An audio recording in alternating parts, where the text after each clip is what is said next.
Good morning once again. Okay, let us pray. Our dear Heavenly Father, we thank you for this morning. We come before you with thanksgiving in our hearts, even for this morning that you have given us. Thank you for another day that we can celebrate even the gift of life. Thank you, Father, even for this function, even at KCDF, even as we launch this program for young environmentalists. Thank you, Father, even for the guests who have come, even for our chief guest who has arrived, and the rest of the guests and the panelists. Thank you for this day, even for this opportunity, that even as we deliberate, even about our environment, that Lord Jesus, you give us wisdom, you will give us even the knowledge and understanding that we need, and that we shall have a fruitful session. And thank you, Father, for each one of us. We pray that, Father, that this function will be successful, and that indeed we will come out with what we ought to come out of here with. We thank you and we bless you even as we take our breakfast. Bless the food that we are taking, even the drink that we are taking, and that, Lord Jesus, even you remember even all of us even during this function. We thank you and we bless you. In Jesus' name we have prayed and asked. Amen. Thank you, Annabelle. A round of applause for her. Asante. Watu wa drums mnanisaidia hapo. Thank you. Thank you very much. Those are the colors we are looking for, in this chilly morning, and we appreciate it. So, ladies and gentlemen, to start off, I want to invite Mr. Gordon, Director at KCDF, to come and do the opening remarks. A round of applause, ladies and gentlemen, as Gordon comes on stage.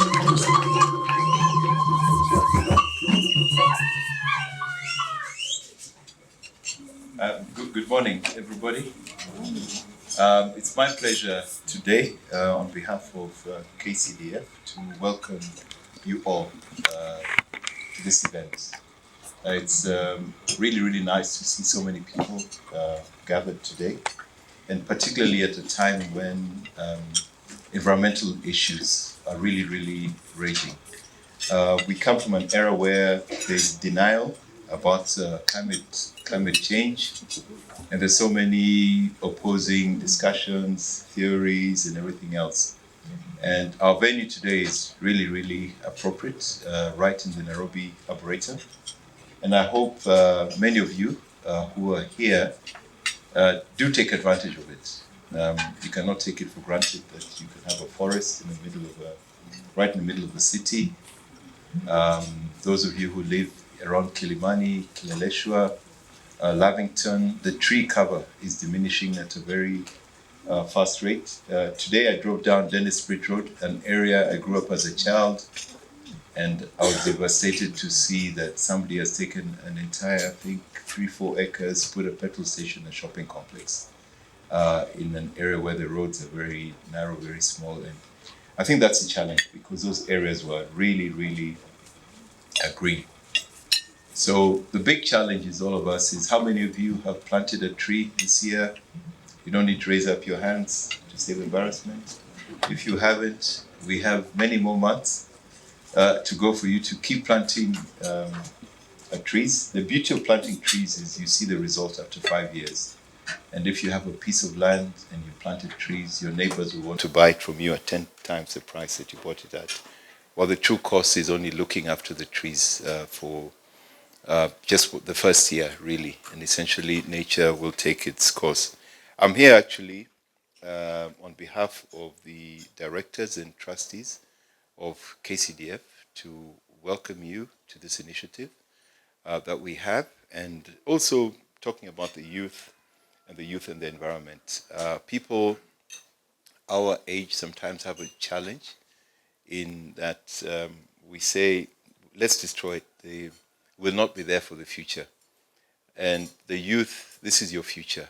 So I think you need to protect it, look after it, and participate. I'm really looking forward to see the results. And I speak also on behalf of our directors and other trustees. We really want to see the innovation that will come through with everything that we have. So I'd like to say welcome, Karibuni, and look forward to this initiative and its final conclusion. Thank you. Asante, Director Gordon. A round of applause again for him. You know, when elders speak, now young men have a place to stand. Thank you, Director Gordon. One of the things we do, actually, our tagline is KCDF. We say people, giving, and working together. Can we say that all together? Say people, giving, and working together. Excellent. Now we can say it with a little punch. Sinisawa. People, giving, and working together. Go. Thank you very much. You're good students this morning. Part of giving actually is giving back to the environment that we live in. And that's why we are here this morning. Just to come up with something that our young people can actually be able to embrace from their tentative years, and they can see the importance of giving back, not just to the community, but also to the environment, isn't it? So just to make this conversation and to just create a better perspective, I want to invite our executive director, who is going to usher in the panel discussion that is going just to now broaden this conversation even as we get to the agenda of the day. Ladies and gentlemen, put your hands together and help me bring on this stage Madam Grace Maingi. A round of applause, ladies and gentlemen. Good morning, everyone. Thank you very much, Boniface. I want to really appreciate each and every one of you for being here with us today. Allow me to recognize the presence of the CEO of NetFund, one of our key partners in this initiative. Also to recognize Atia Yaya, one of our trustees and long-serving member at KCDF. I also want to recognize one of our great supporters at KCDF for the work that we do, especially around the environment. I&M Foundation are here, led by James Gatere, and Lillian as well is also here. So we really do appreciate the support. I wanted to just speak briefly about why we came up with this idea. But first, as our director has said, we chose this location very, very intentionally because we did not want to have this conversation in a hotel room or in a university campus hall, but we wanted to have it where we could actually see what we're trying to do. So KCDF was extremely privileged in 2021 to receive an extremely generous philanthropic gift from MacKenzie Scott. When we received this information, of course, we're extremely excited. And one of the things that our board and our trustees actually challenged us to do was to make sure that we use these resources for innovation. We use these resources in a way that they would transform Kenya. For the fund that we have received, it's unrestricted, so we had an opportunity to decide where we most wanted the money to go. And one of the key things that we speak to our funders about is when you give organizations unrestricted funding, innovation comes about. People are able to really take the money where it's most needed. So over a course of a number of months, we spent tireless hours thinking through what do we need to do to push the needle on the key aspects of KCDF's work. As you know, we work in the area of livelihoods, environmental conservation, issues around education, and also seeing how can we advance philanthropy in Kenya. So one of the key innovations that we came about is why don't we challenge young people in Kenya, youth organizations in Kenya, to come up with environmental solutions that would advance livelihoods and education. That is key for us because the narrative sometimes, especially at the community level, is that if we're conserving the environment, livelihoods suffer. And we wanted to bust that myth as KCDF. So over a course of number of months, we've put together this innovation challenge. The innovation challenge doesn't come out of a vacuum. It is built on the backs of work that we began right back in 2016 with the Wangari Maathai Scholarship Fund. KCDF was privileged enough to be one of the fund administrators for the Wangari Maathai Scholarship Fund in partnership with Rockefeller Foundation and the Wangari Maathai Institute as well, and Greenbelt Movement. And through that fund, we were able to give scholarships to bright environmentalists who have gone on to do great things. And I must say, even at the global stage. I'm sure you've heard of Elizabeth Wathuti. Have we heard of her? She's here in the room with us. Let me just embarrass her. Elizabeth, please stand up. Elizabeth is an outstanding young lady who speaks to governments. I know she'll kill me afterwards, but I must say this. We give people flowers when they're alive, isn't it? Yes. Elizabeth takes time to speak to governments. She speaks truth to power right at the EU level, at the UN level, COP27, she speaks about our environment. Karibu, let's appreciate her, let's appreciate her. But what Elizabeth has been able to do after she received that scholarship is to go on to greater heights. And right now, she has an organization called the Green Initiative, which is actually doing great work. One of our partners also in this initiative. Let's appreciate the work that she's doing. And so we said, why don't we give young people more opportunities to innovate, not through a scholarship this time, but through a program whereby they would be able to show the nexus between environmental conservation and livelihoods and what we can really do to push the needle in this conversation in Kenya. Hence, the innovative challenge. Why young people? Because they are and will be the ones to take this work forward. We want to give them a good landing place to be able to really inspire communities, to really inspire organizations, and to take us on this journey. So we have put together an illustrious panel of judges who will be receiving applications from today. Our site is going live, whereby every young person is invited to apply for support. Now, the challenge is that it must be innovative. We are only going to be selecting 3 top candidates for this first round who will receive a grand prize of between 850,000 to, I believe, 1 million shillings, with regards to them being able to support their projects. That's the place where you clap. Ama hiyo pesa ni kidogo. I know the money is little, isn't it? It's little. That's why you're here. Okay? Mlikuja na checkbooks. Did you come with your checkbooks? Okay, Emily didn't tell you. We know it's significant, but also there's more that is needed, isn't it? And that's why we're inviting all of you to join us on this exciting journey. There are others who have already come alongside us to be part of the panel, and NetFund is one of the persons and one of the organizations who are going to be on the judges panel. So we invite you to join us. If you'd like to contribute towards this fund, please feel free to get in touch with us. We'll be able to show you how we are accountable for each and every shilling with regards to this innovation challenge.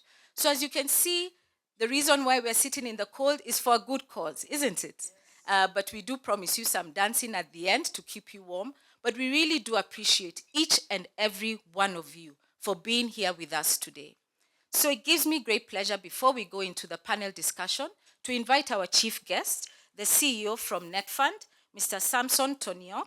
He is a seasoned finance and management executive with more than 15 years of progressive experience within state corporations and financial institutions. He is also well-versed on issues of climate financing. How do we be able to make sure that the resources go where it's most needed, especially around environmental issues?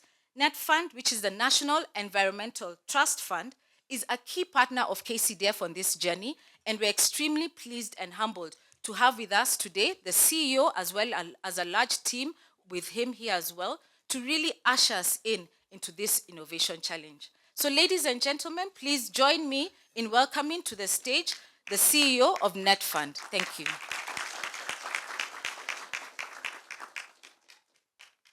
So my name is Samson Toniok. I'm the CEO of National Environment Trust Fund.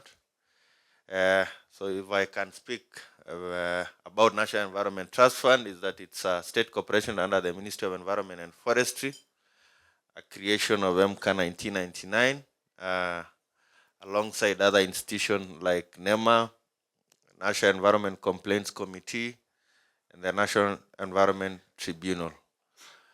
So the mandate of NetFund basically is to coordinate resource mobilization for the sector. I think after coordinating resource mobilization, one of the things that we do, number one, is capacity building. We also facilitate research, and we also administer an award scheme, a similar kind of thing to the Youth Innovation Challenge. And just to mention, we have done this over 10 years now, and it's encouraging that KCDF is picking this up, because we are confronted with a mirage of tripartite, tripartite crisis, with issues of climate change. I think we are from a very long drought that has claimed over 2.5 million livestock, has affected around 5 million people. People have died of hunger. I mean, a number of challenges and a number of things. We also experiencing issues of biodiversity loss. I'm sure from where we all come from, especially in our rural areas, I think we have seen diminishing flora and fauna. The animals that we used to hunt or we used to hunt, there are fruits we used to go for in the forest that are no longer there. And we have issues of pollution, mainly in the urban areas. So this therefore calls for concerted efforts. I mean, we need everyone to play a role to provide a solution to the challenges we face as a country and the challenges we face as a planet. So, and I think the youths are very critical in this. Although for NetFund, we normally run a bigger award scheme in terms of different categories. And one of the categories, of course, that we have is the youth, mainly targeting primary schools, secondary schools, and generally the youths. And just to cite one example that we supported an individual, a young guy from Moranga County, was generating power from bicycle parts and to power his home, to power his neighbors. And as we speak, we picked it up with him, we supported him in terms of improving the technology and all that. And as we speak, I mean, it's able to generate around 0.6 megawatts.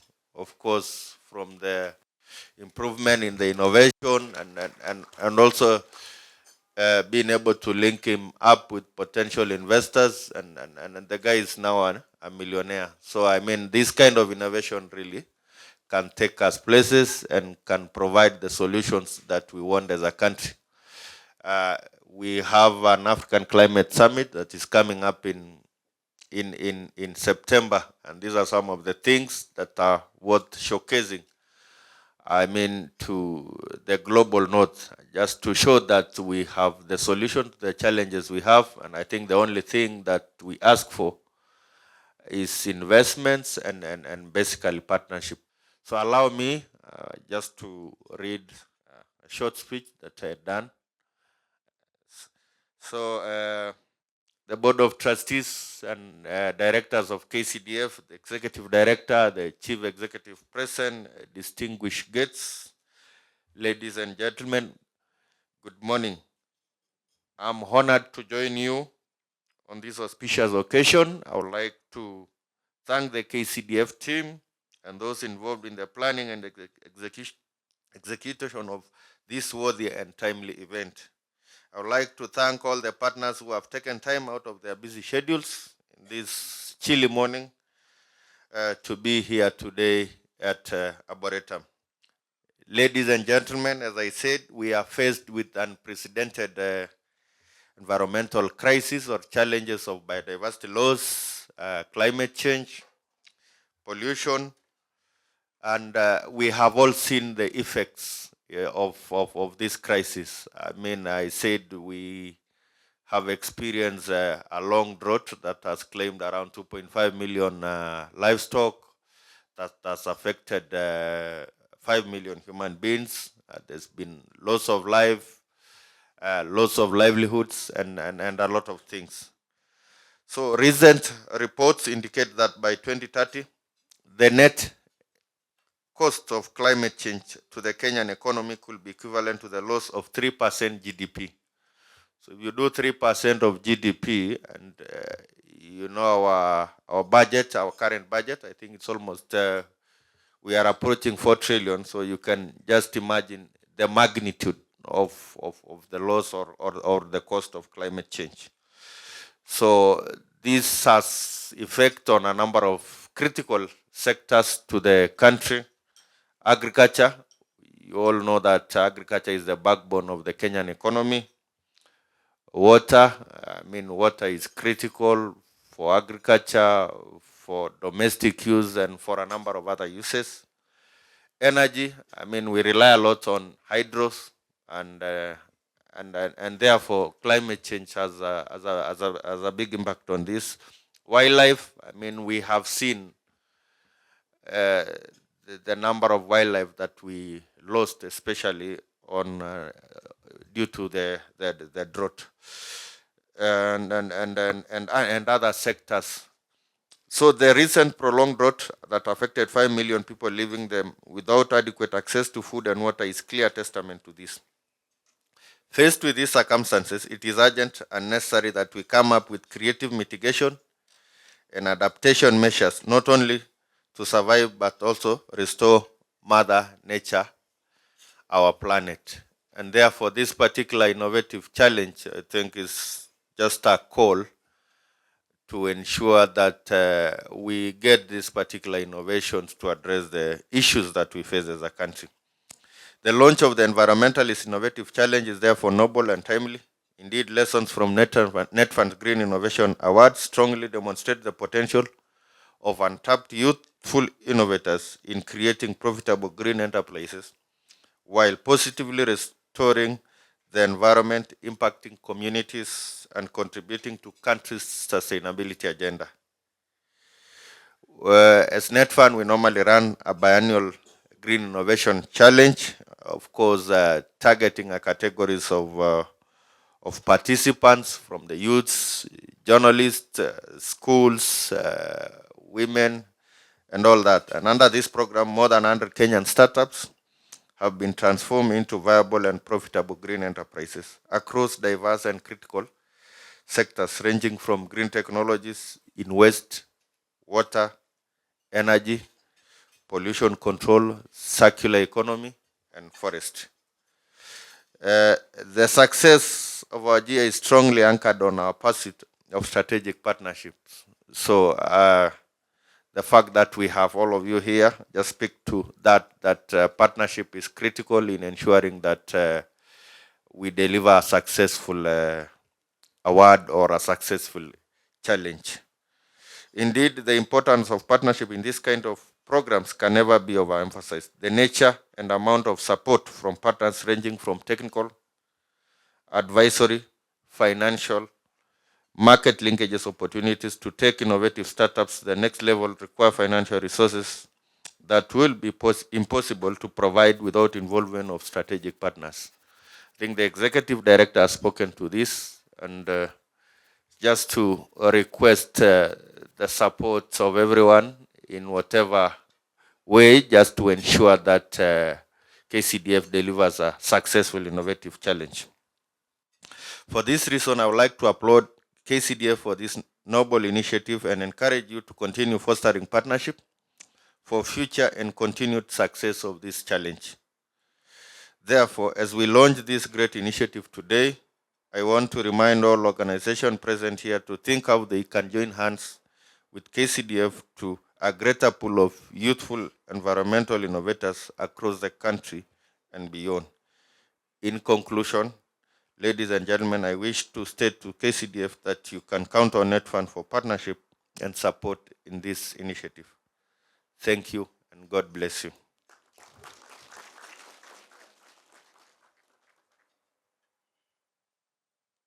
Thank you so much. Thank you so much. Let's give him a round of applause once again. Asante sana. That was very profound. I think it's an awakening call for all of us, just to be aware of what, the little things we do, how much they affect the environment we live in. And somebody said, this very globe that we live in, the environment that we enjoy every day, we've actually borrowed it. We've actually borrowed it. From who? From our fathers. And it's an inheritance that we shall give back to the generation to come. That is our children. Once again, let's appreciate him. A round of applause for Mr. Samson Toniok for those great remarks. Ladies and gentlemen, just again to move this conversation to the next level, we are now going to have a panel discussion. And once again, I'll invite our executive director, who is going to take lead in this conversation. Let's give him a round of applause as she comes. Thank you so much. So I also want to just take this opportunity to recognize the presence of some of our key partners. KWS are here with us today. Makofi kwao. Thank you so much for being here with us. We also have with us CRS. Thank you so much for your support and the great work that you do all over the country. We also have with us WWF. Thank you so much for being here with us today. And the Clean Oceans Project Identification and Preparation. Thank you so much for being with us today. As Boniface has said, we want to keep the conversation going. And so we invite you to take out your phones and tweet about the challenge. The hashtag we're using is KCDF Environmentalist Challenge and also KCDF Twahifadhi Mazingira. So please feel free to tweet about the challenge and to invite young people and young organizations to take part.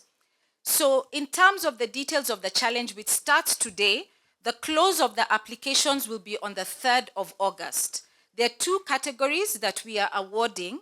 The first category is for 3 young environmentalist champions who will be awarded with a grant of between 800,000 to 1.5 million Kenya shillings. For the second category, we'll be awarding 6 groups, youth groups or youth organizations with a grant of between 3 to 5 million each. Let's appreciate that fund that has been set up to be able to take that forward. Nafikiri mnasikia baridi, siski makofi, or you're writing? Okay. So please feel free to get the details which are on our website. You'll be able to also share the link. We are only receiving online applications with regards to the fund. And as I had mentioned, we do have a distinguished judges panel made up of not only Net Fund, which is the National Environment Trust Fund, but also Green Generation Initiative and other partners who are coming on board to be part of the judges panel. For today, as we take this conversation forward, we want to use this time briefly to inspire young people to see where is the nexus between being able to address the current environmental issues we are facing on a global and local level, but also what we can be able to do as also livelihood issues. We've put together an illustrious panel of both private sector and civil society to be able to take us through this conversation. So to the stage, allow me to first welcome our first panelist. Our first panelist, who is Michael. Michael YEIC is the founder and CEO of MITI Alliance. Let's appreciate him. MITI Alliance is a social enterprise operating in Kenya, focusing on planting and growing trees. His background is in project management and he holds a master's degree in energy and sustainability. He's also the chairman of the Rotary Club Nairobi Central and also serves on the Nairobi Global Shapers Hub, a community of the World Economic Forum. He has also been nominated to be part of the 5,000 world-leading experts engaged by the World Economic Forum to help shape the global agenda. In his capacity, he has also served for 3 years on the board of the Young Scientists Kenya and currently serves on the board of Palm House Foundation, Palm House Diaries, and Concern Worldwide Kenya. Thank you so much, Michael, for joining us today. Next, I'd like to invite Josephine Wawira. Josephine Wawira is a communications expert, and she has demonstrable experience in sustainability and circular economy fields. She's the communications lead at Sustainable Inclusive Business Kenya, SIBK, the Knowledge Center under the Kenya Private Sector Alliance, KEPSA. She's keen to showcase best practices in the circular economy around Africa to inspire others to also adopt sustainable business models. With her strategic communications and stakeholder management expertise, Josephine has been profoundly instrumental in developing and implementing the Kenya Plastics Pact. This is an ambitious collaborative initiative that brings various stakeholders across the whole plastics value chain to transform the current linear plastic system into a circular economy for plastics. Let's give her a warm welcome to the panel. We're also again privileged to have with us Elizabeth Wathuti, who is a passionate environmentalist and young climate leader from Kenya. She's the founder of the Green Generation Initiative, GGI, which is also on our panel, and the head of the Wangari Maathai Foundation Young Africa Climate Leaders Hub. The hub recently supported the largest delegation of youth from across Africa to attend COP27 in Egypt. Let's really appreciate that great work. Recently, and I know she's rushing after this to attend this meeting, she's been appointed by the President of Kenya as the youngest commissioner representing civil society and youths at the Nairobi Rivers Commission.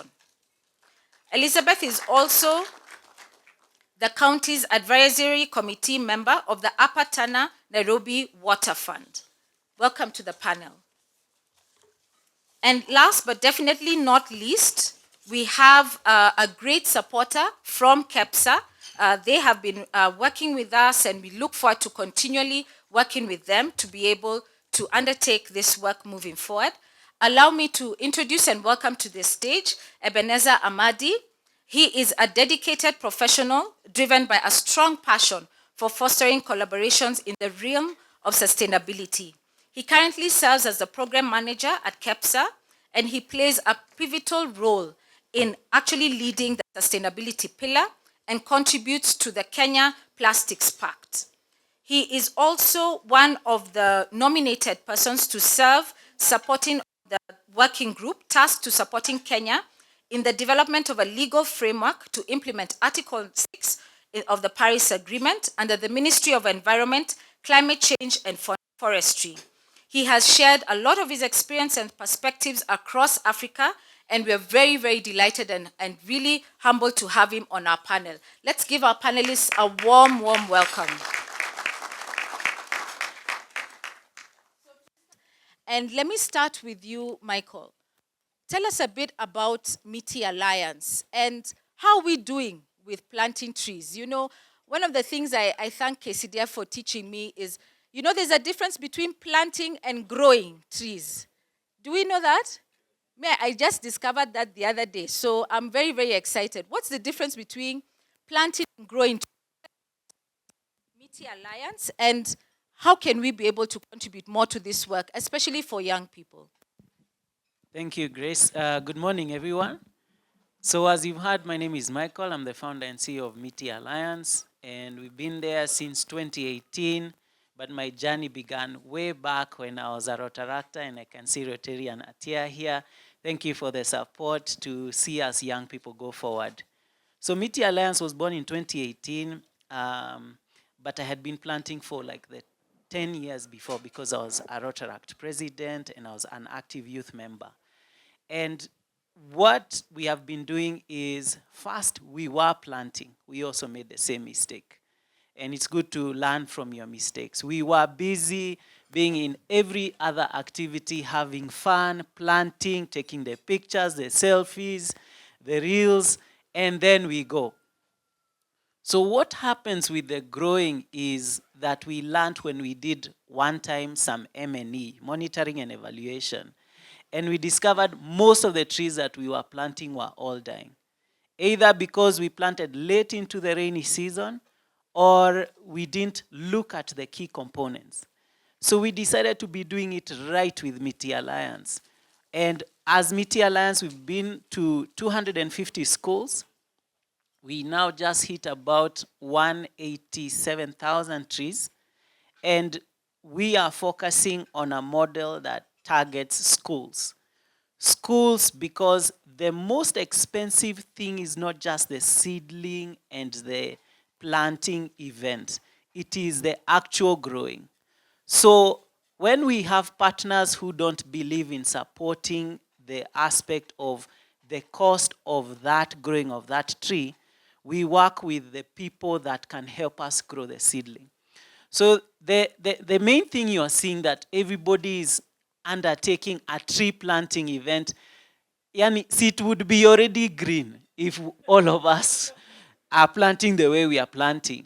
We are focusing on schools because we are able to educate the children, work with them, tell them the variety of seedling, what it is useful for, the medicinal value, and what it will take for that tree to survive. Thank you. Wow, thank you. Thank you so much for that, even for just educating us about how we can do it differently to make sure that actually the trees do survive. So let me move to you, Elizabeth. You have taken part in conversations, like I said earlier, at the global and local level. But what would you say are the challenges that young people are facing to be able to actually engage on conversations around environmental conservation? Allow me to first acknowledge that I'm a proud product of KCDF because my first engagement as a young environmentalist was the empowerment and the support that I received from KCDF after receiving the Wangari Maathai Scholarship Award as the 4th recipient. And I had just started my organization at the university, that's the Green Generation Initiative. And of course, for me, being in this forest reminds me of the first video that I made as a young person.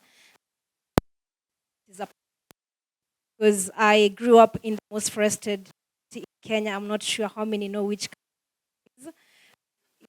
county, 19, Nyeri County. And for me, as a young person, being able to grow up in that environment, but also being able to see around during the environment was causing to the people and to our country as well. And I think for me, I have seen the challenges along the way and how the challenges as well have been sort of a stepping stone, but at the same time, how some of this support has been of great help to be able to overcome some of these challenges. Because many times when young people are in the space, and I think this is a question I get from many young people, on where do I start? And I think for me, the first time I witnessed the challenges around me, and I always tell of a story of this beautiful forest that was next to my school that I used to admire and love so much. But when I went to high school and visited the forest and realized that there were so many tree logs around that forest. And I think for me, what that sparked was some frustrations, some anger, but it didn't stop at that. I think for me, that is where I answer the question of where do I start? So for me, that frustration and that anger fueled the hunger for me to want to do something about challenges like deforestation, challenges of climate change. And that is when I began to also nurture young people and children to be able to understand about environmental conservation, but to also understand that we have one of the biggest resource, the most abundant resource that Africa has, right, I think, is young people. And for us to understand that we can package young people in a way that young people are a resource and a solution. So for me, that is one of the ways that we can be able to overcome this challenge, to be able to empower young people to take up their solutions. And I think the next second challenge definitely been in terms of resources. How are we that resources are trickling down to that young person at the grassroots level that is trying to make a change happen? I think in many instances, a lot of young people are often competing for resources with very well big established organizations. And it definitely gets to a point where somebody has to take so many years to grow an organization that was once a very beautiful innovation and solution, which is why I think this innovation and challenge from KCDF is really important. And I like the figures you mentioned because that is actually a really significant amount that could help any young person to grow up and scale up an organization at a very fast speed. I think that is the second challenge. Young people are not present in that process. But also I always like to tell young people, I have learned how to invite myself to the table. And I think for me, that is one of the most important things that we could take up with people. That, and somebody once joked and said that, you know, if you don't have a seat at the table, like bring a foldable chair and join the table. So I think it's also another important thing of how we can learn as young people to be able to use these challenges as stepping stones. And I think once you bring yourself to the table and bring the solutions and say, this is what I'm bringing to the table, these are the solutions I'm bringing to the table, and I'm gonna fight until these solutions are actually put in there. For me, I think that has been the most important ways of the challenges, but also how do we come up with them and like sort of step up and realize that we are actually the most abundant resource in Africa. Thank you. Thank you. Thank you so much for that. And so to our audience, please continue to retweet and any retweeting, please make sure you use the hashtag so that then we can get the information out for young people that there is something that they can do. There is an award that they can apply for to take the work forward. I'm hoping you're getting your questions ready so that we can have a conversation. But let me move to you, Ebenezer. KEPSA is a big name, big mover, shaker in Kenya around issues of private sector. You've taken part in a lot of global conversations. How do we move these global conversations to be local? How do we, and what is KEPSA doing around environment, around young people? Invite us. How can we join you on this journey? Thank you so much. Let me begin by appreciating your invitation to be part of this panel and great environmentalist on the stage. It's great to be here. So one thing that you also forgot to mention within my profile is that I'm a DJ school dropout. So I really appreciate interesting things, and my mind works in 3D. But now to talk about the business that you brought us here today about KEPSA. So KEPSA is the apex body of the private sector. And what we do then, one of the tagline that we have is we are the voice of the private sector. And we have two tiers of membership. So we have business membership organizations who are part of KEPSA, but we also have corporates who are our members. Sometimes I hear people talk about KEPSA, mention big name, represent the big corporations, but we also do speak on behalf of the MSMEs, SMEs. We actually have a program and a project that's focusing on MSMEs. And into the context of environment and what we're doing as KEPSA, of course, we are one of the things that we do is to create an enabling environment for business. How do we do this? We do this by engaging through policy influencing and advocacy. So looking at policy issues. And that's why I was part of the technical working group to develop a legal framework to articles. We're looking at taking advantage of living on the carbon markets, because people are talking about how is the lead in terms of the market, but the communities are not feeling the resources coming down to them. It's because some investors came in and saw how Kenya is doing really well in terms of forest cover. I think some years back we were at 9%, targeted to move to 12%. CEO Net Fund can correct me on the data on this. I'm just trying to recall in the last data I looked at where we were trying to, sorry? The tree cover is 12.2 and the forest cover is 8.8. Yes. So there's a difference between, again, forest cover and tree cover. True. And I was looking at some regulations some time back, and someone says that we were trying to be creative to increase our forest cover, where we redefined what a forest is. So that's a different conversation. So that's what we're doing at KEPSA. And of course, we're also working with agencies like Net Fund and trying to mobilize the private sector. Last time we had a target to reach 2 billion trees, and companies were coming to pledge how many trees they're going to plant, the resource that you're going to give, and how many trees they're going to plant. We actually have a list of companies that did pledge. Now we're going into the 15 billion target that the President, Dr. Ruto, did launch. So those are the initiatives that we are active on. And the last question you asked, Mike, from Meaty, I like the name Meaty. Looking at what is the difference between planting a tree and growing a tree. I came to realize this when I had a piece of land and decided to be a little bit more of an environmentalist and planted about 200 trees, seedlings. And then I went to check out and realized only about 100 survived. So I was like, that's 50%.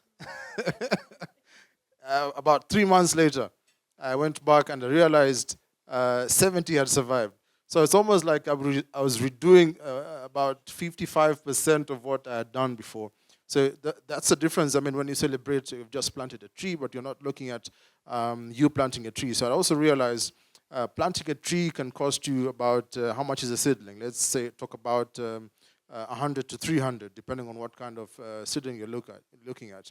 But growing a tree, I think the last data I checked, you'll use about $120 to grow a tree. Yeah, thanks. But I hope you're encouraging us to grow, not Yeah, just I'm really plant, encouraging you isn't to. it? I'm really encouraging you to to grow the trees. I'm just giving the statistics and showing you the difference between planting a tree and growing a tree. And I liked what Elizabeth talked about in terms of the resource that we have as Africa.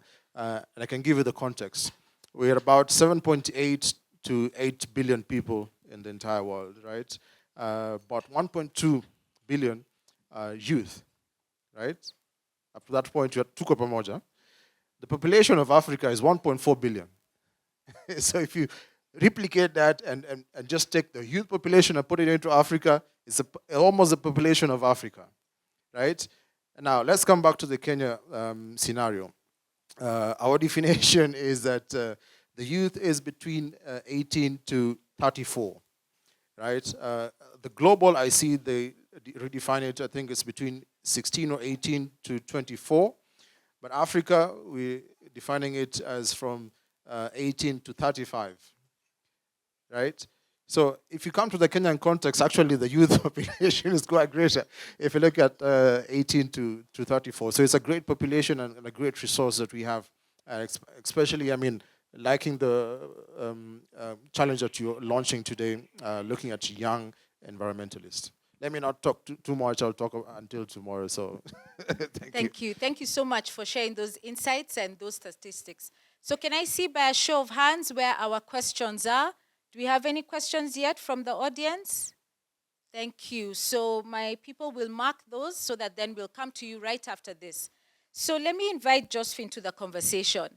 We have talked about trees, but let's talk plastics. Yeah? And please tell us more about this Kenya Plastics Pact. Are we making progress in reducing the use of harmful plastics? That's a tongue twister. Are we making progress in that? And how can we join in? I mean, we hear plastics, environment, we think they shouldn't be in the same sentence in terms of positivity. But tell us about the Kenya Plastics Pact.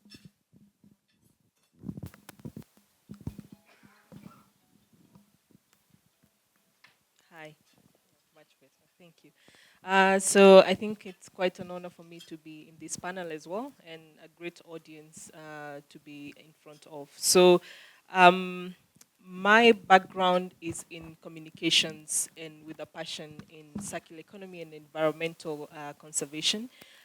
So when we talk about environment from a communications perspective, we cannot get just one aspect. So trees is a great way that people kind of get to understand the aspect of environmental conservation, but we have to go beyond that and talk about other issues as well. We have to talk about fashion, what effects of fast fashion have on our environment. A lot of us don't know, but actually textiles waste is one of the biggest pollutants in the world.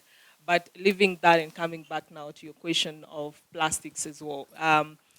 Ellen MacArthur Foundation has given certificate aid. We continue with business as usual currently. We might have more plastics in the ocean in by 2050, more than fish. So if we can get to that aspect, and because also I like giving practical examples and simplifying the language so that we all get to understand how these impacts have on us as individuals, the impacts on our communities, the impact on our families, the impact on our work environment as well.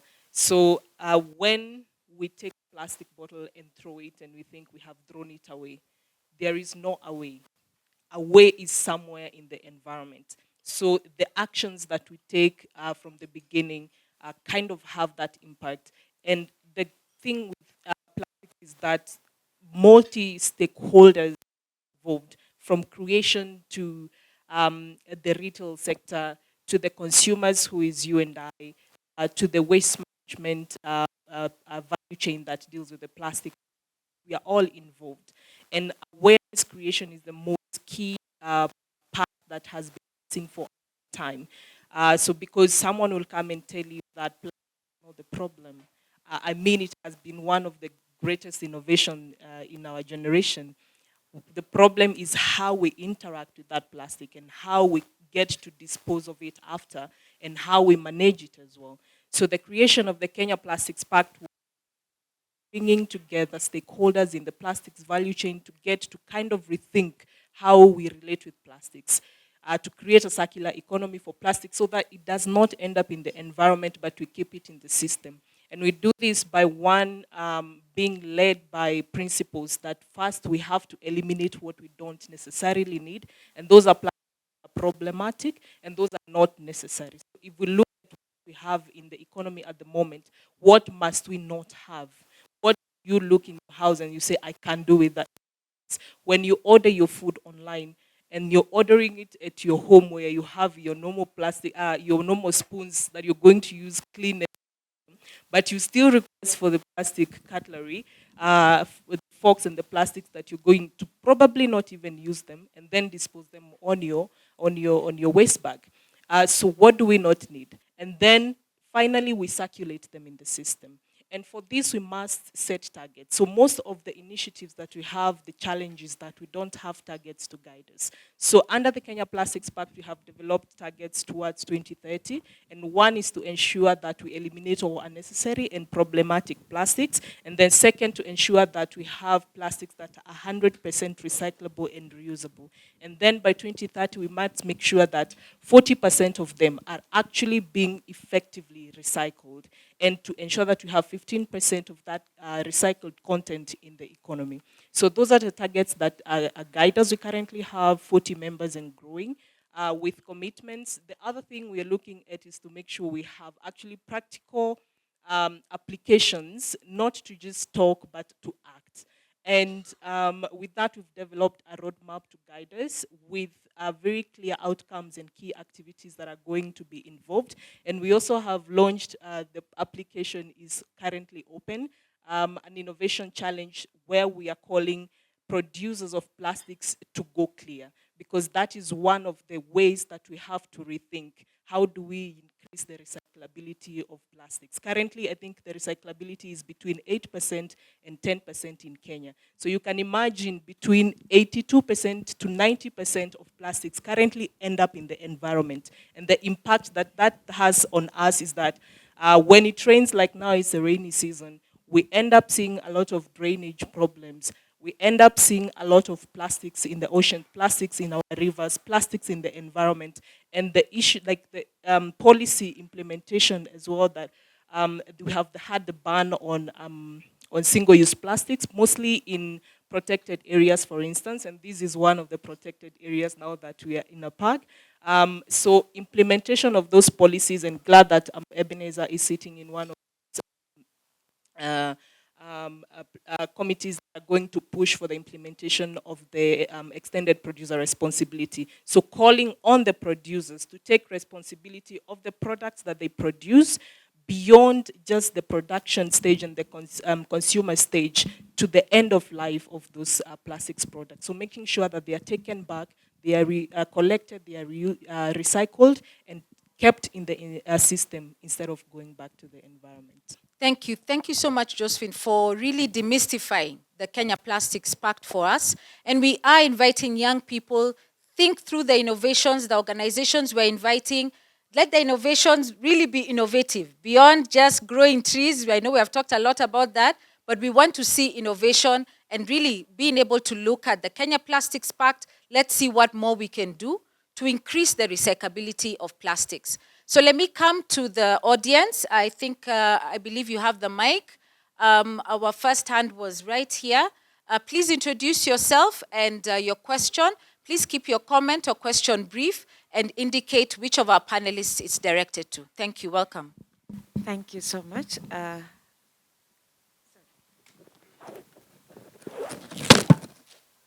Good morning, all. My name is Amy Erundanga from Miss Scotch, Kenya in Korogosho. And I think my questions will be on the I bet the last 2 or 3 speakers, or the first one. On the forest, we've had the government talking about people getting back to the forest while we are trying to replant trees or, reforestation. So I don't know, where does the buck stop? If the president says that people should go back to the forest, then the people, the foresters here, what is our concern about that? I feel so cheated, and I feel like it is high time that our policymakers, our executives, should walk the talk. If we are talking about climate change in all the forums that leaders go to, and yet you speak, you preach water, you drink wine. I don't know who is fooling who. On the circular economy, I really love it's a discussion within my thoughts in the social enterprising. And I'm just asking myself, how do we get to the locals? I mean, to the communities that we serve, so that we understand that they are coming from household. You see, our trash is from the kitchen. How do we put the plastics aside? How do we put our kitchen waste where it belongs? And it's something that I'm really trying to grapple around. If we get support, I can champion on that particular point. However, the other issue comes in with the trashing in the rivers or on the roads. We have a scenario in Korogosho where women are washing reusable bags. They get back to the market, but they are washed with dirty water. So at the end of the day, it's an health environment issue. Where do we bring in the health officers also in this to cap the menace? It is high. I don't know if you can, do your own research around that. Then the manufacturers of plastics. I'm happy that we're having water in even Keringet or Aquamist here. They are plastics. How can they be part of the last product? Like, I'm using the bottle. Yes, they are at the end. They can still come back and take back the plastics. Thank you. Thank you. Thank you so much. We had another hand right at that table. So if it can, yes, thank you. Please introduce yourself. Keep your question brief or comment so that we can have as many questions and comments from the floor. Thank you. Okay, thank you very much. I'm Clive Ayuko. I have 3 questions, and one is to Ms. Wahuti. In 2021, the World Meteorological Organization warned Africa's 3 remaining eastern glaciers, that's Tanzania's Kilimanjaro, Kenya's Mount Kenya, and Uganda's Rwenzori, will vanish within the next 2 decades. And my question is to Ms. Wahuti, who perhaps comes from the mountain. What are you doing to prevent this? Because we also know that close to 118 million people will not have water, for instance, will not have water for their cows or for their plants. So what are you doing in terms of preventing these eastern glaciers from actually melting within the Mount Kenya region? And perhaps question number 2, Sub-Saharan Africa will make close to 86 million of climate pastoralists or climate refugees, and these are mostly farmers. So, and that is by 2050. So what perhaps strategies that the government have in terms of limiting this particular climate migrants from moving from place to place? And perhaps question number 3, a lot of young people are planting trees. I don't know what's the value of this particular tree in terms of the carbon credits. Can you give us, if I'm to plant 2 trees or 100 trees, how much am I supposed to get from this carbon credit market? Thank you.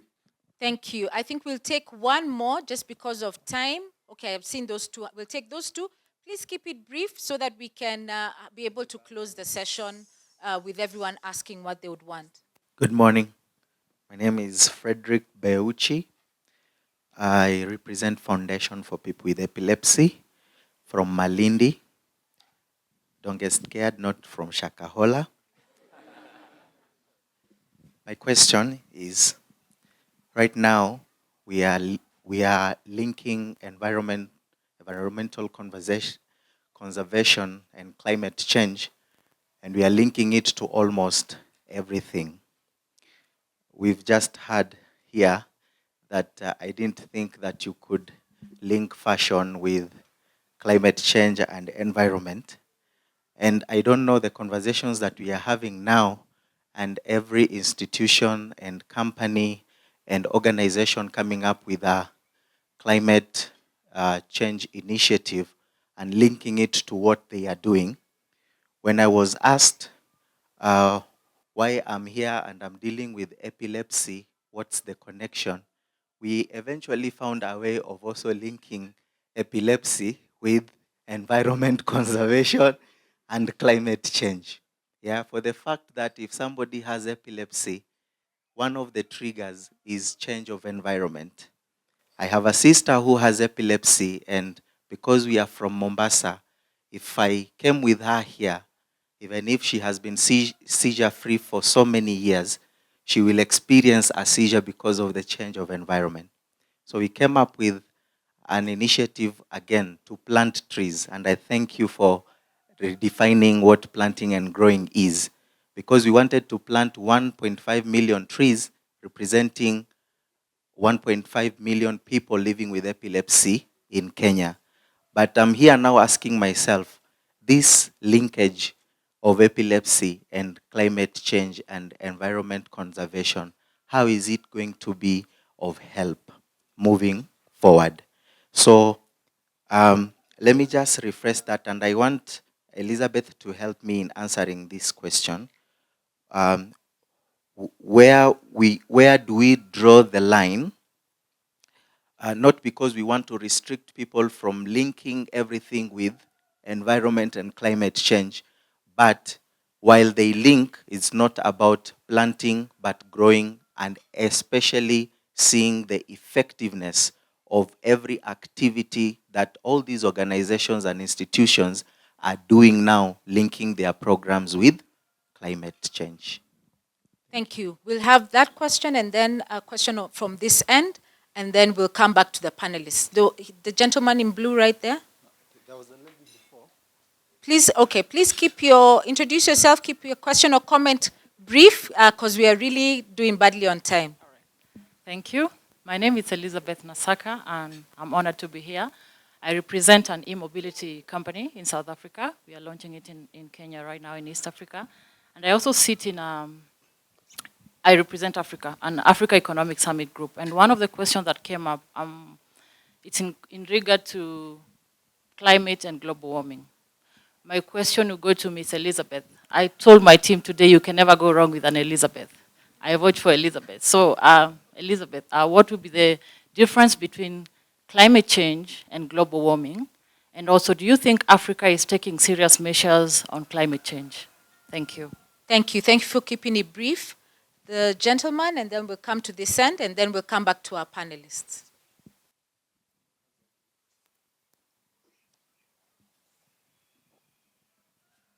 Good morning, everyone.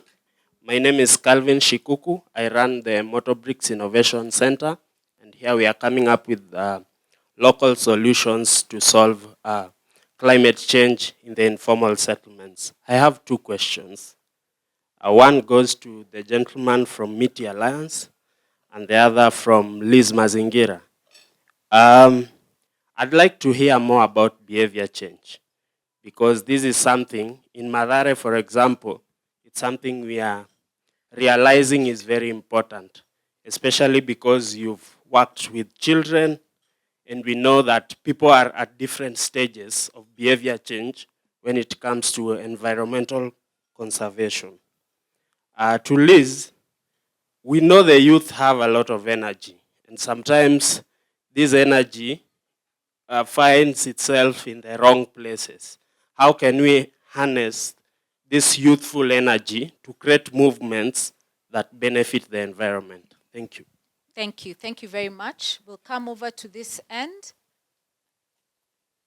And then, okay, we'll see if we can do another round once the panelists have responded to those. Because we have given them a lot of hard questions, isn't it? I'm even sweating for them. But Yes, good morning. My name is James Gatere from I&M Foundation.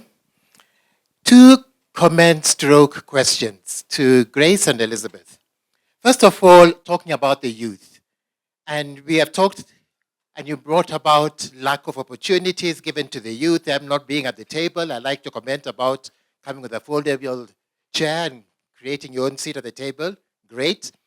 But the question that I'll ask is, many times organizations find the youth very risky. And so for those organizations that are a bit well established, can they come up with what I'll call an innovation hub, a youth hub, something that you would be able to take the risk and the hit for these ones who are finding it a bit too risky to deal with this youth, because then we'll be able to then see what are the opportunities to support them. And then second, thank you for this great innovation challenge. And you've talked about 3 winners as individuals, 6 groups. But I thought of the many, many people who are applying. And there'll be very many other people there who have innovations. And I thought, what is being done to build up their capacity, provide them some kind of trainings, some kind of ways in which to encourage them and to take them through different capacity building activities so that they, although they do not win, are left at a better position rather than them just applying and they just know, I never won. Thank you. Thank you. Thank you very much for those challenges. I think there was another.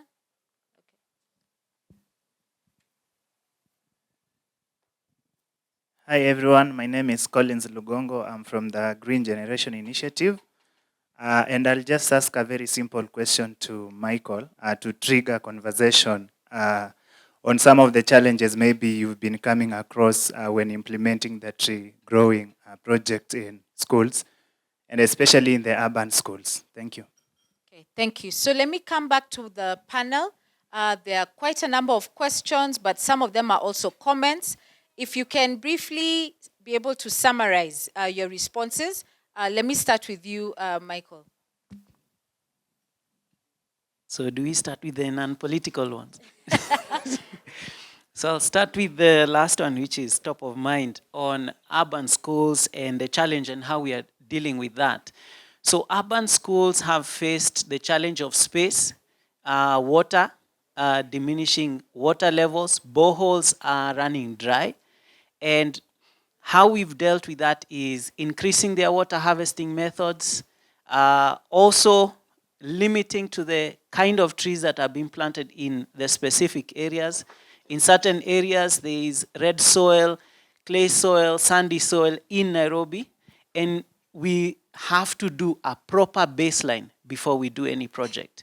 And that has allowed us not to lose so much of our time in recommending trees that won't do well in those specific schools. So we've been asked to be fast. On climate refugees on this side, which was on what would happen for Kenyans who would find themselves in that stage. I feel we have capacity. All of us come from a certain village or certain community somewhere in this country. And we have a habit of traveling home around December.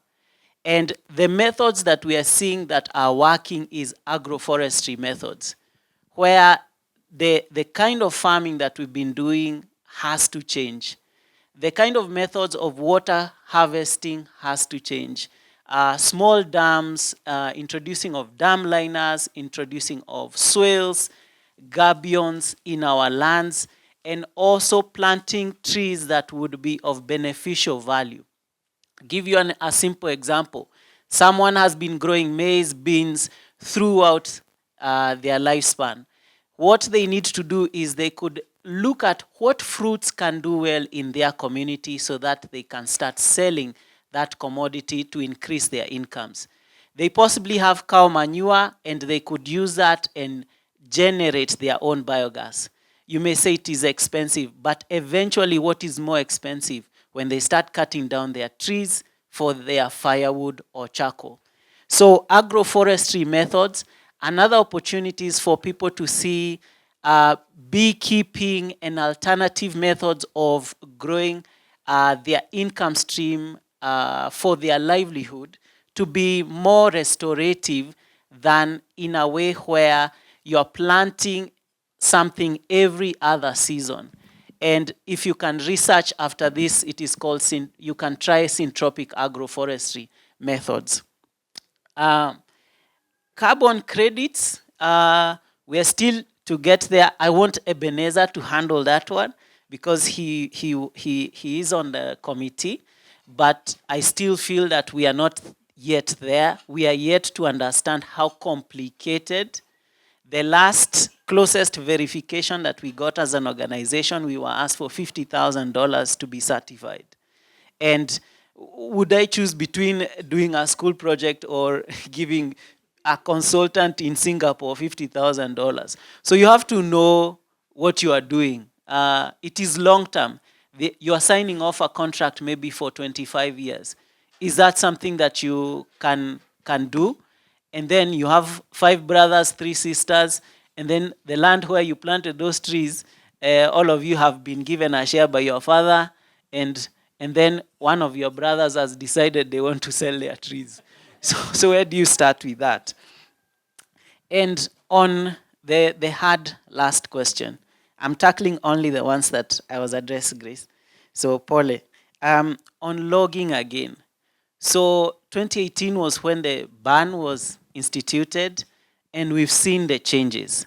Our CEO here has mentioned the increase in tree cover and forest cover.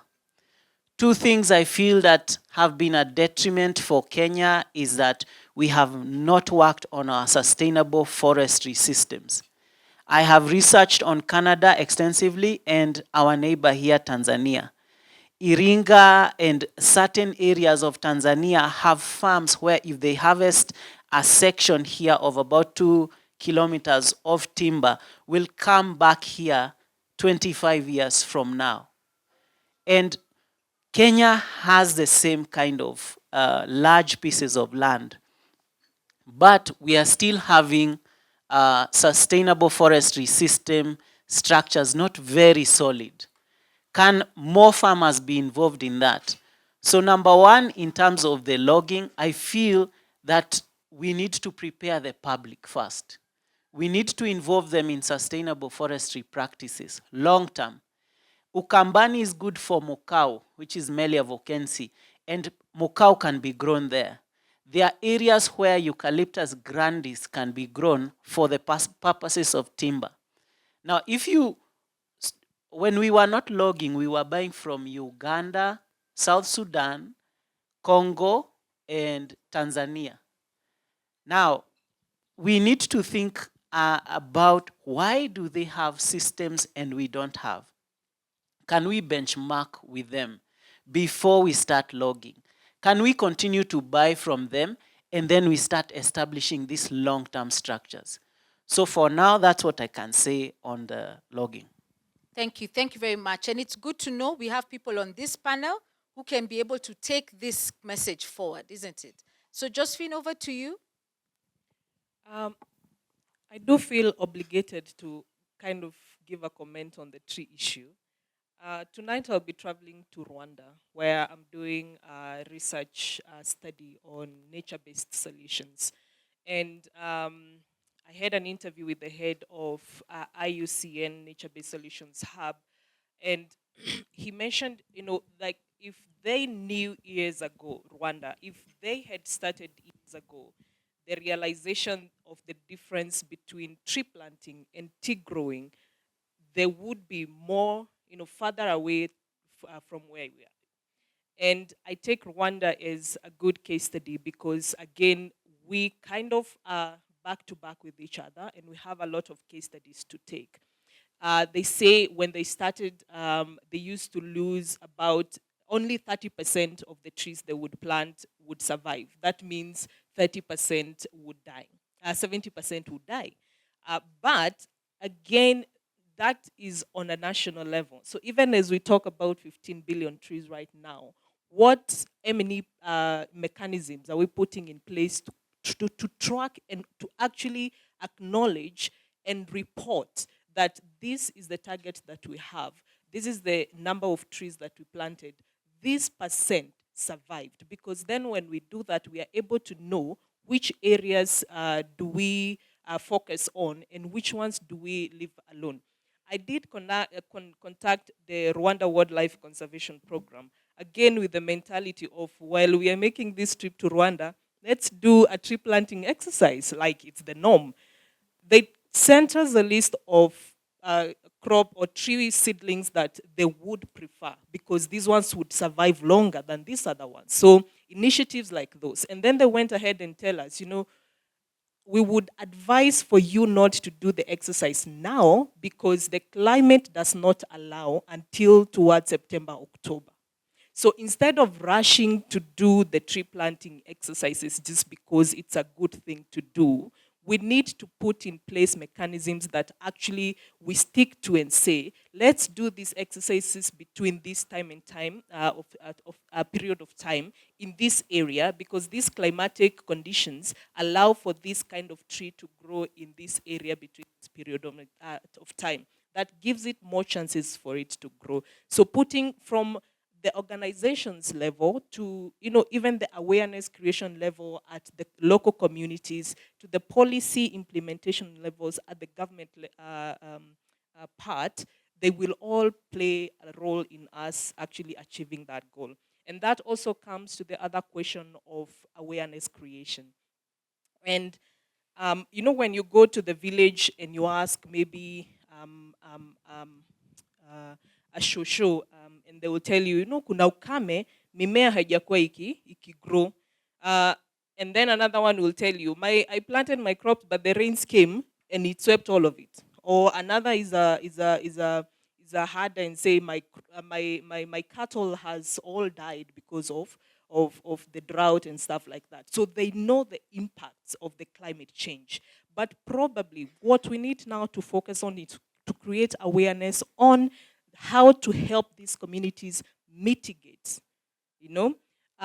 Youth here, and I'm glad about this innovation challenge. I hope that there's going to be one, even if they don't go to the top, that is going to focus on communication and awareness creation at the local level to use technological tools that can simplify the languages. Because again, we go to the communities and we are talking to them in very hard Kizungu, and all they needed was a simple language to tell them, this is what you have been doing. Probably even what we need to borrow from them to implement at a national level. So connecting these communities with what we are doing, understanding where they're coming from, helping them to understand the risks, the changes and the opportunities for them to mitigate climate change, that will be a good place to start. And then someone asked about the take-back schemes for companies that are producing plastics. Again, like I said, we have the innovation challenge we have launched in collaboration with WWF is targeting already established brands to ask them to rethink how they design plastic. So from the design level to make sure that they come back to the ecosystem when they are already recyclable. But then again, remember, awareness, like I'm talking right now, they must be able to put in place systems and communication messages, either in their branding or even in their advertisement or whatever system that they use, to be able to communicate to the consumers, you and I, that you can bring back this bottle at this supermarket maybe, or at this point in view for us to be able to collect it. They have partnered with recyclers and collectors like Mr. Green. You will find a lot of those bring back your bottle here. And I remember when I was growing up, we used to go to the dukas and buy soda in glass bottles at a fee. Who remembers that? And then when you take it back, you get back your money.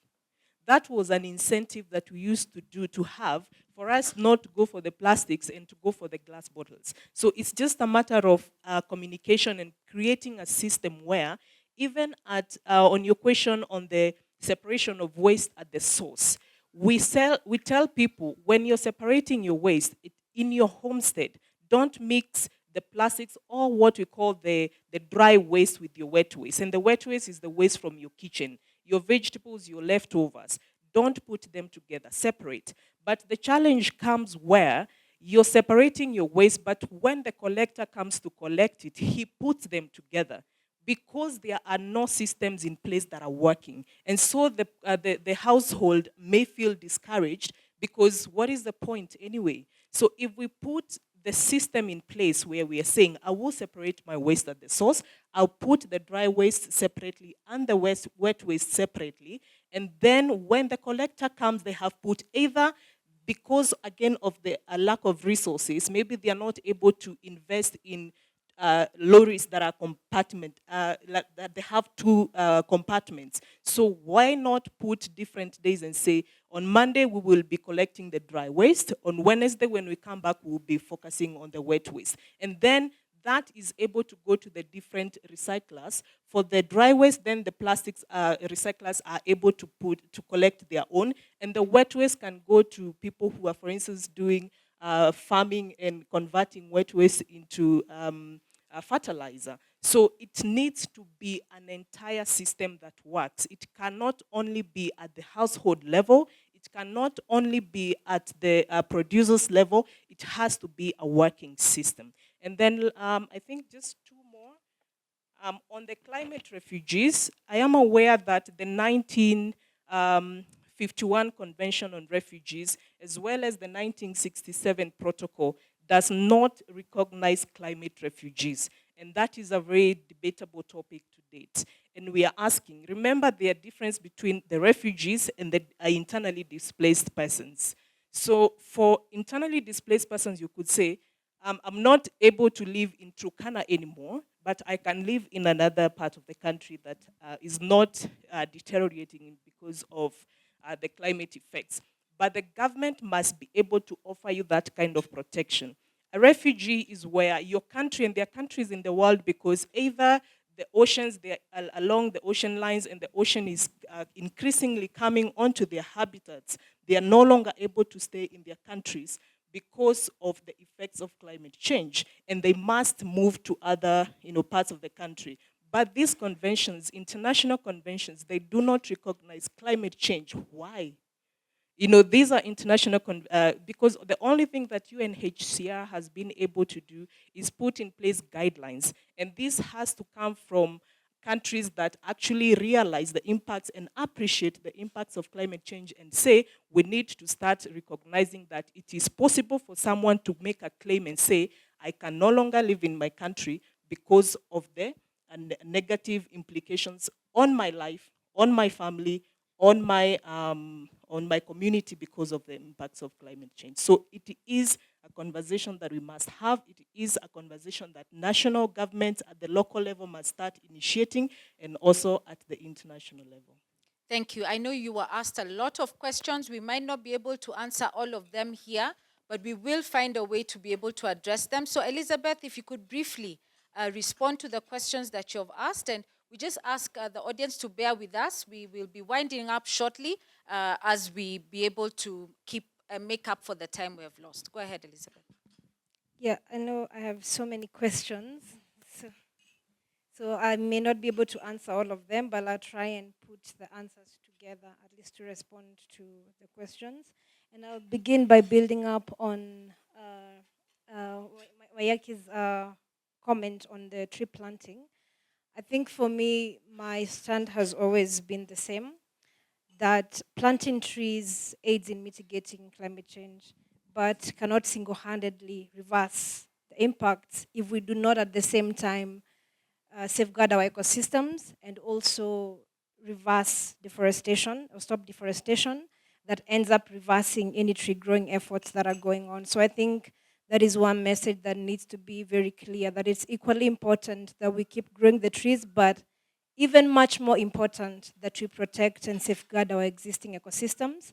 And I think one of the things that has always been important to me is actually on tree growing, and growing trees that have value, growing trees in the right way, and growing trees in the right places, and being able to account for those trees in 2 years, in 3 years, because for me that is what impact is.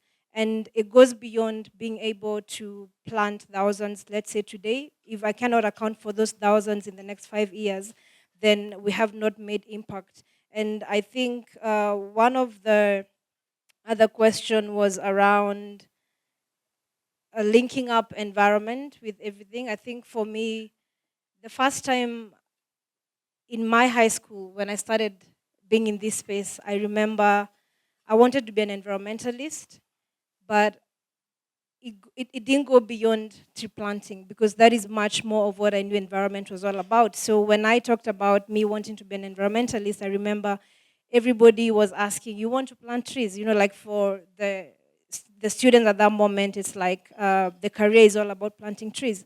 But I think along the way, and again, when I was able to take up and follow my passion, and I went ahead to the university and bachelor's degree in environmental studies and community development, I was able to understand that there was so much more to the environment. There was so much more to how, you know, the linkages of environment and health, the linkages of the food we eat and the air we breathe, all these things are so much connected. And I think it is not about really directly linking, but you realize that every day, talk about air pollution. This is all much connected to the industries, to everything we're producing. And so if we cannot have environment at the center of everything we're doing, then we're not going to be genuine about conservation. I think for me, it's about putting the environment at the center and the heart of it all, because most of the challenges that we are facing right now have similar drivers and they have similar solutions. It's about being able to center it. And I think for me, my biggest question is the why. Why are we in the space? Why are we planting trees? Why are we teaching people about the environment? And for many people, they'll tell you they have seen the impacts of climate change. I think a lot of times I have spent so much time with communities, even in Northeastern, during the drought situation. And when these people tell you what the challenge is, it's a reality for a lot of people. So being able to understand the why we are doing it is also what enables even corporates to be able to do their CSRs in the right way. Because I think a lot of times CSRs have been done mostly for the cameras, but after that, it's really difficult for them to account for the impact. And I think also one of the other things we've incorporated at GGI, and I want just to get my team to just wave at the crowd because they're here, the Green Generation Initiative. So I think for me, without this team, I would not have been able to really do the work that we're doing, because sometimes I'm traveling, I'm doing so many things, and I'm not able to really participate in everything, but they've been doing a lot. And they also asked me to invite you for a tree growing exercise tomorrow at Providence, where they're growing fruit trees in a project that we are working together with, in partnership with the 11 Foundation and KCDF to grow 5,000 fruit trees in 10 schools. We've done 5 so far in about 2 weeks. So it's a long journey ahead. And I think the other question was about how we can harness youth energy to create meaningful change. I think for me, this has been the most important thing. One thing I've always fought in the spaces I've been to is to stop tokenism of young people and to ensure that every engagement of young people is meaningful and genuine, and also for us being able to create spaces where we can encourage young people to bring their solutions, to bring their innovations. I like the fact that the chief guest today, the CEO from NetFund, talked about the Africa Climate Summit. And I think in line with that question, it would be great to just announce that I'm privileged to be the lead coordinator for the African Youth Climate Assembly. That is the precursor and the pre-summit for the Africa Climate Summit. So this is an opportunity in itself for young people, even in this space, who are innovating, because it's purely about how we can showcase resources from the continent and from our country to be able to attract capital investments, that young person tomorrow, in the next few years, in the next, be able to start and say, because of this opportunity, I was able to grow my business to this much. And I like it when people talk about numbers, and Meteor Alliance, you've really talked about this in good ways, because that is impact in itself. That change happened when you got into a program. Change happened when you were involved. I think for me, that is one of the things, being able to understand the value of mentorship.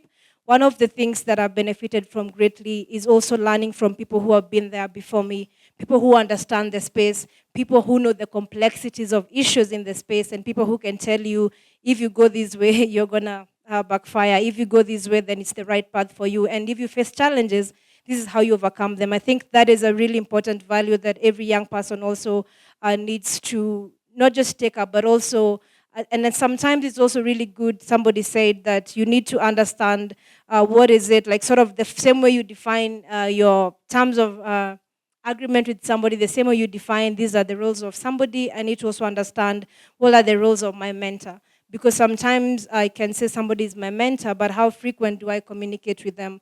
How frequent do I engage them? How frequent do I go with solutions, and what do I exchange in return? So I think being able to have that defined, then you get so much value out of that mentorship because you have clear definitions of what I'm getting out of this. And the journey goes on. And I think for me, that has been the most important thing.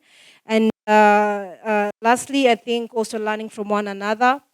As young people, a lot of us are doing really, really amazing things, and being able to create these networks and linking up with people that are possibly in the same space as you, or even in a different space, but you can partner in one way or another to be able to grow whatever you're doing.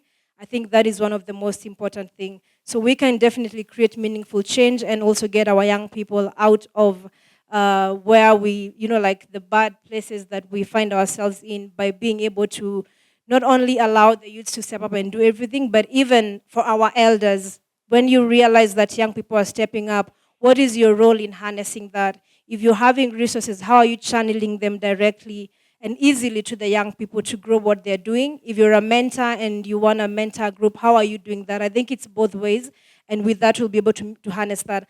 Lastly, to Mwangi, James, there was a question about youth as risky. And this is a question that really comes up a lot. And I think it has been one of the biggest questions that a lot of young people mention. And I think it also comes with the same thing that I raised, that somebody would rather fund this 10-year-old organization than a young organization that is coming up. But I think for me, the challenge is always that not many people are willing to walk the journey with the young people. And a lot of times, that is where the risk factor comes around, maybe asking ourselves, if this organization is to grow to become a really big, well-established one, for instance, or this business of a young person, what are the steps that they need to take to be able to get there? What are the steps that we can be able to even, in a way, restructure even our financial systems to be able to accommodate that period where they're able to get to a point where they're actually very credible organizations. And I think it is very easy to see an innovation, to see a good idea, and see that in the next 5 years, even without, you can always analyze and see that this is a project that, if funded, if well connected, if well supported, if well mentored, and all those things put in place, then in the next 5 years, they're going to be in a very different place. And I think also being able to support young people in understanding, for example, what are the bankable solutions that can be able to, after you have, like, for example, your first funding that allows you to move forward, then how do you also remain sustainable in yourself in a way that you don't always need to come back? I think there's a thing that is changing right now, and I'm going to tie it up with the question I was asked about if things are changing in the African continent, that right now the narratives are shifting, that we have the solutions internally as a continent. And even when it comes to our own resources, what can we tap into internally as a continent? What can we turn to internally as a nation of Kenya? What are the resources around us that we can be able to use to harness what already exists and be able to really support even our young people to be able to address the solutions they're trying to address right now? But they can definitely, they're definitely gonna need us to be able to walk the journey. I think that is the most important thing for me. Thank you. Thank you. Thank you very much. Last but not least, Ebenezer, take it home for us. Thank you so much for the questions. I didn't write any questions because no questions are addressed to me. That's a good thing. At least I remember the questions from Amy. Just to address it quickly, you mentioned something to do with the separation of waste, which is good. We can use what we call BCC, Behavior Change Communication, to work with the communities. There's a question right there on carbon credits, planting 2 trees. You won't be able to do that with 2 trees. You have to create a canopy. You can also collaborate in terms of building the capacity, doing a simple thing as using a business canvas to tell you the 9 components of a business, just your value proposition, what is your distribution channel, your customer segments, all that. We can be able to do that, and also just use a simple thing to be able to look at the financial literacy. So all that we can be able to partner. That's all I remember. Thank you. Thank you. Please, ladies and gentlemen, let's give the panel a round of applause. We do recognize that not everyone got to ask the questions that they had just because of time. Really, it has gone so fast. But we do invite you to continue to engage with us. Some of our panelists will still be here even after the launch. Please feel free, speak to them. The KCDF team is here as well. Let's see what we can be able to take forward. Now I want to hand over back to our MC, and please, let's appreciate the panelists as they take their seats. Thank you. We can have the podium back, even as we appreciate our panelists. Tuwapigie makofi kwa mara ya mwisho. Asanteni sana. That's a great conversation that we continue to have. Migrating this conversation from talking to actually empowering, encouraging our young people to be able to do this. And that's why we are here this morning, just to make sure we move from a point of just having a conversation to actualizing what we are actually doing. And that is the reason we are launching the Young Environmentalists Innovative Challenge. Can I ask us just to stand, just to stretch a little bit? We've been seated for a while.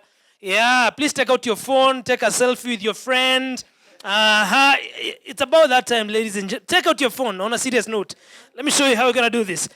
All right? It's very important. Take out your phone. I'm going to do the largest, the biggest selfie of the year from this very platform. Huh? Yeah. Everybody take your selfie. Take your selfie with your friend. Make it work. Make it work. Make it work. Make it work. Take your selfie. Take your selfie. Take a selfie with the other friend as well. Huh? This is an opportunity, guys. You've not been taking selfies this year. Excellent. So please go on Twitter. Please go on Twitter and tag and just put it up. Put it up on Twitter. Put it up on Twitter. Say we are launching, the KCDF Young Environmentalist Innovative Challenge. Put it up there and use our hashtag. Hashtag KCDF Environmentalist Challenge. Put that hashtag. It's on the program. KCDF Environmentalist Challenge, and make sure you tag at KCDF. Just tag at KCDF in full, and of course kama ni Kiswahili tunasema hashtag KCDF tuwahifadhi mazingira. Please put it up on Twitter. This conversation has to continue, and let me just mention a few people who are really doing this very faithfully and religiously. The guy from Malindi, tutaona vile tutafanya. Sini sawa? Thank you very much. Siza Ngule. Sasa tuwezi kupiga makofi. Asante sana Siza Ngule. Asante sana Kempa Emi, tweeting very well. Africa Solutions Media Hub, thank you very much. Faith Nangila. Ooh, you guys, please put it up the tweets. Tag yourself, tag your organization. Keep the conversation going. Thank you, ladies and gentlemen. Please take your seat as you do that. Before we move to the next very important session, I want us to did you get a pencil as you walked in? Did you? Where's mine? It's here.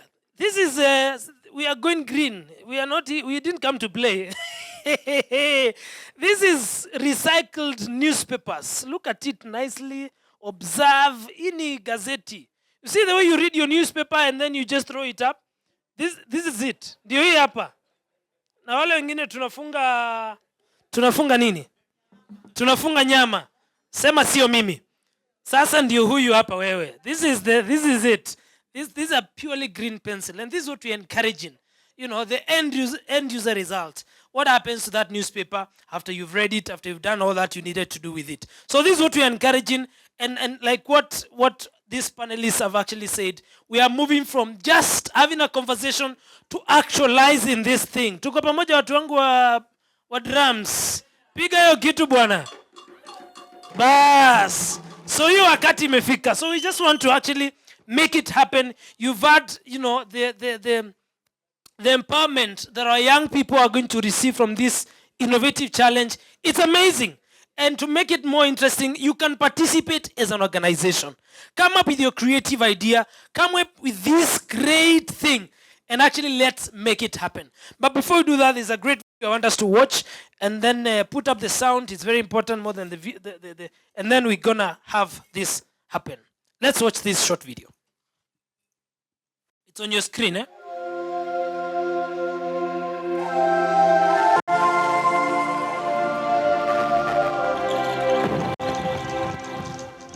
In a world facing ecological threats, where action is essential to prevent a global environmental crisis, environmental conservation calls for collective solutions integrated into our daily lives for a sustainable future.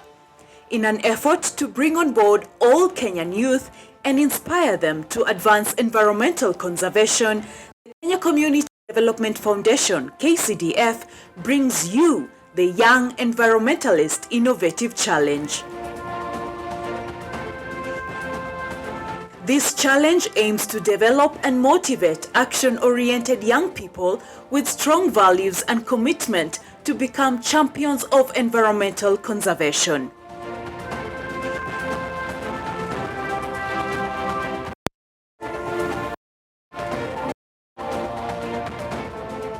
Are you ready?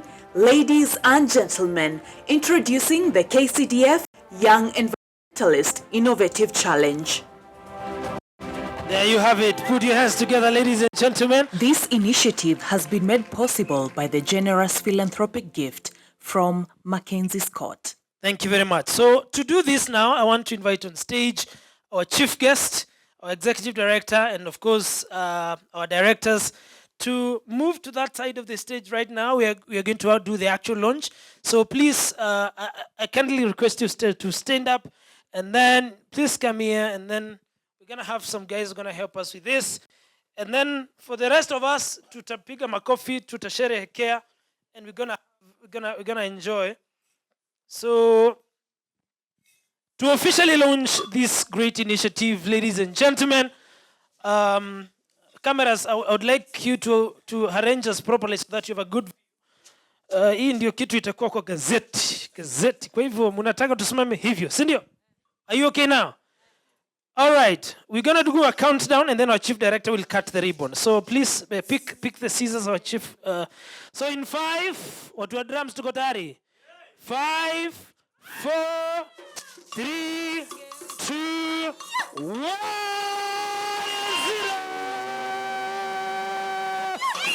A round of applause, ladies and gentlemen. Ladies and gentlemen, officially launching the KCDF Young Environmentalist Innovative Challenge. Tupige makofi. Tupige makofi. Thank you. Thank you. Thank you, ladies and gentlemen. Thank you. Thank you very much. Beautiful, beautiful, beautiful. Thank you very much. Excellent. Ladies and gentlemen, asante. Asante. Aya, asante. Hello. Asante. And ladies and gentlemen, we officially, I want to give this to our ED, who will now invite our guests to declare this officially launched.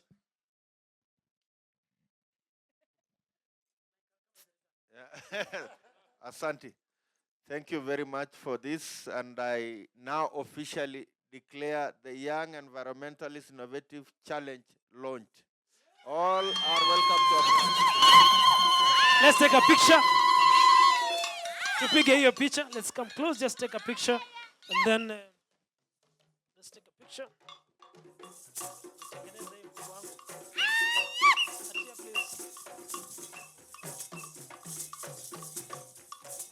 Please take that picture. Look at the camera. Look at the camera. Thank you. Asanteni sana. Please boost my mic slightly. Thank you very much. Beautiful. Asanteni sana. Tuwapige makofi. A round of applause. A round of applause. Please take your seats. Excellent. Ladies and gentlemen, you can now be able to apply for this challenge live on the KCDF website. Please go to www.kcdf.or.ke. It is now up and running.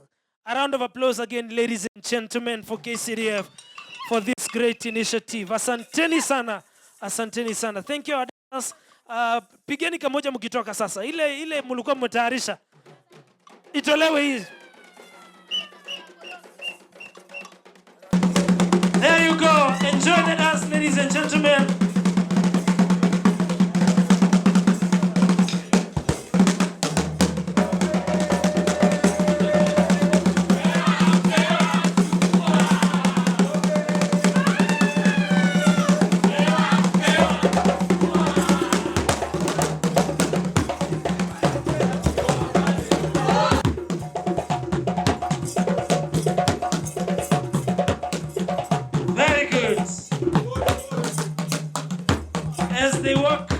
the stage. Wow, wow, tuwapigie makofi mazuri. Well done, well done. This is beautiful.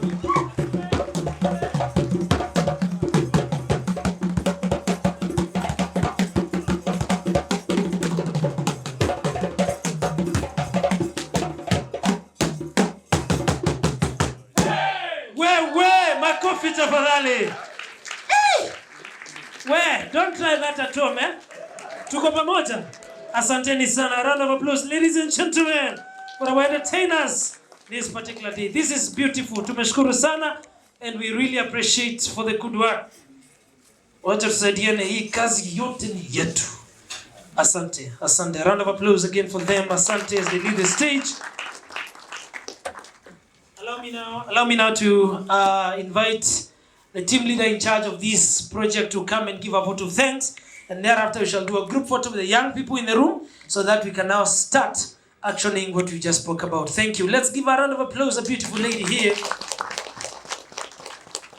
Thank you very much everyone who is here. In one way or another, I got opportunity to engage with you either through email or through phone conversation or even SMS and WhatsApp. And I am so happy and I appreciate each of you for being here today because it demonstrates how committed you are in contributing to climate change and finding solutions to make us coexist, go about our daily life while still conserving the environment. So I want to also ask you to take some action. And in taking some action, you could be taking action as a young person who has an innovation that wants the world to get to know. And you could be taking action as an organization, funder who wants to contribute to ensuring that the innovations that are going to come out of this challenge are all getting to be implemented to have the impact that it desires to have. This challenge may have up to 38 million for now as a start, but when each of you come to us and we are able to craft something together, we will be able to do much more. Otherwise, I want to say thank you. Let the journey begin as we take this challenge to the next level because it is just the first series and we are looking to many more series with your support, working together with you. Thank you. Thank you, Emily. Thank you very much and for putting this together. And ladies and gentlemen, we bring this to a close. And again, thank you so much for everybody. Seeing you this early morning, you managed the weather and you made it. Thank you, of course, to the media, the members of the fourth estate for your support. We look forward to continued partnership.